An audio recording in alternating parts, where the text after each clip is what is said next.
Minister and Deputy. Now, Deputy Michael Healy Rae, please. Thank you very much, Minister. Don't tax our health. People are sick to death of additional taxes appearing at every opportunity. The latest attack on the consumers of Ireland is the increase in the VAT on food supplements that is being proposed to start very shortly. The majority of products in Ireland affected by the 23% VAT increase are supplied by Irish companies. They work very closely with the Food Safety Authority of Ireland to ensure their safety and compliance with regulatory rules. They employ hundreds of Irish people to support Irish health. The Taoiseach has questioned the science behind food supplements. All claims on their food supplements are governed by the European Safety Authority. The claims are for the support and maintenance of health. The rulings are based on international large-scale clinical trials and peer-supported research. The Taoiseach was not sure when I questioned him in the Dáil recently if folic acid was a food supplement. Well, he will find out soon enough on March 1st, when your government applies the 23% VAT on it, affecting women trying to look after their health during pregnancy. This is the same Taoiseach that a couple of weeks ago told people he was going to reduce his carbon footprint. One of the most idiotic statements that was ever made by a Taoiseach in this country, that he was going to reduce his meat intake. Such a message to send out to a farming country where we're proud of our tradition of farming and where people survived with nothing going back over the years. And then we have a Taoiseach saying, well, you know, I'm going to stop eating meat. It was so stupid. It was beyond belief.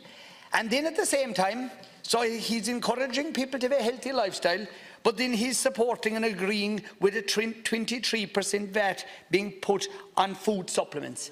At a time when these health shops, health food stores that started up, the ones I'm talking about today are the independents. And for example, we have a great person in County Kerry, Dan Horton, the proud owner of Horton's Food Stores, who last week celebrated 30 years in business, giving much needed employment in County Kerry and beyond, as are the other independent health food stores.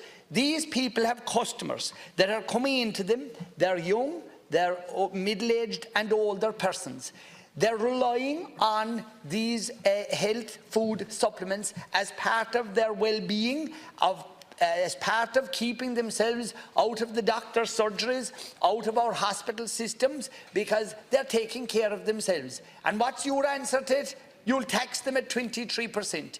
And I'm going to give you a couple of examples shortly, but I want to hear what you have to say about this. And do you, as an independent minister in this government, do you support the government sitting down and taking this 23% VAT and throwing it onto our customers? Minister. Thank you very much, Deputy. For your question, I also have an interest in this issue, and I am glad that you raised it, and so I will give you my view and my thoughts, obviously as an independent. I think that as I've listened to you, there are at least two aspects of what you're talking about in relation to vitamins. And the first thing has to do with the fact that so many people do take it, and that, including myself, to take them, and who avail of supplements regularly, or sometimes, if we forget, sporadically, in order to improve or optimize our health and well-being. I do that.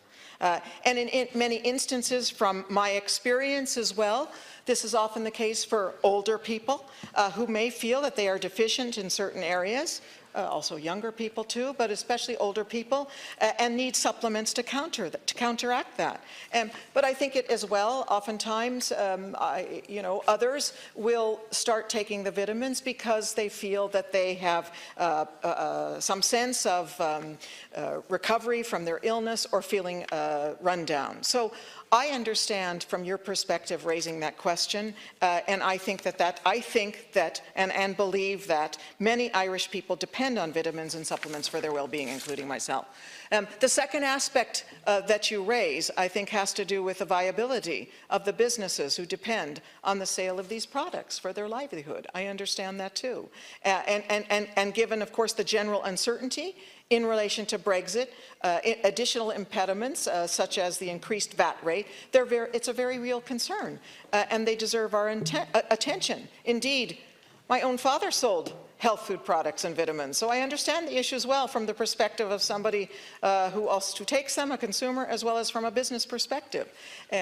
So in light of these issues, and it has been raised before, and I've listened to Minister Donoghue addressing those, I've spoken with him in relation and was in touch with him again about that, and I'm pleased to say that he is reviewing the matter.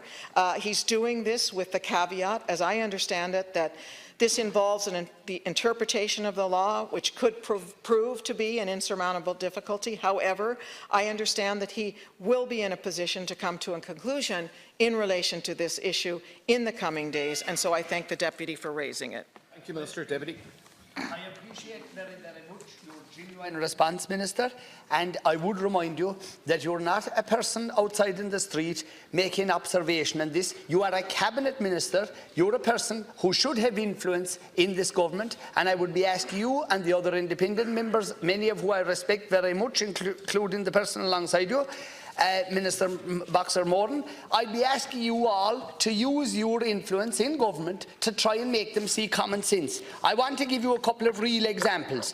A married lady with 2 teenage children who takes a number of supplements. At the moment, her bill is €87 per month. This is going to go to €107 per month, a €20 increase. A 48-year-old married person with 2 children working 4 days a week has a number of items that they take. Their bill is €70 per month. It will go to €86, €16 of an increase. I have a case here of a person who would be an older person, 88 years of age. These are the type of people we respect. A semi-retired farmer. He still does a lot of work around his farm, and he is grateful for extremely good health. His good health comes from the support of his local GP and also the vitamins and supplements that he takes. His bill is €91 and he manages to pay this. But it's going to go to €112 per month, a €21 increase. These are real people, real cases of people taking care of their health, and I'm asking you and the other people supporting this government to please use your influence to try and make the Taoiseach. He made a very derogatory statement here the first day, but he got such a backlash over that, he wasn't long copping on to the seriousness of the situation, and I'd really appreciate he doing something to stop this before it starts. And sorry, Ceann Comhairle.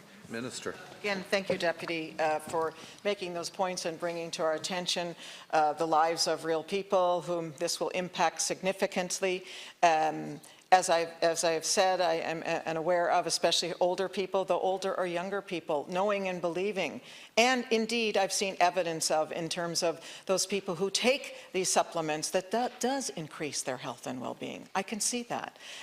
May I also say, just because you mentioned this in your first contribution, and I just didn't get a chance to come back on that, my understanding is that folic acid is not included. It will still be at the 0 rate of VAT.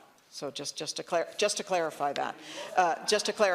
And secondly, in terms of the question that you raise, yes, I do sit on this side. I am on this row, and I will use my influence. And Minister Donoghue has indicated that he is reviewing that, and we'll hear what is the result of that review shortly. Thank you very much, Minister. We move now to questions on promised legislation. Can I just say to you that next week we will have a motion from the Dáil Reform Committee increasing this slot from 15 to 30 minutes, if that's what members agree. Today, 21 members have indicated. It's highly unlikely that we'll reach 21. Deputy Derek Leary, please. Thank you, Ceann Comhairle, and I think that's a welcome development. Minister, I come back to my earlier question. If your Secretary-General in your department was aware of a major cost overrun and didn't inform you, what action would you take?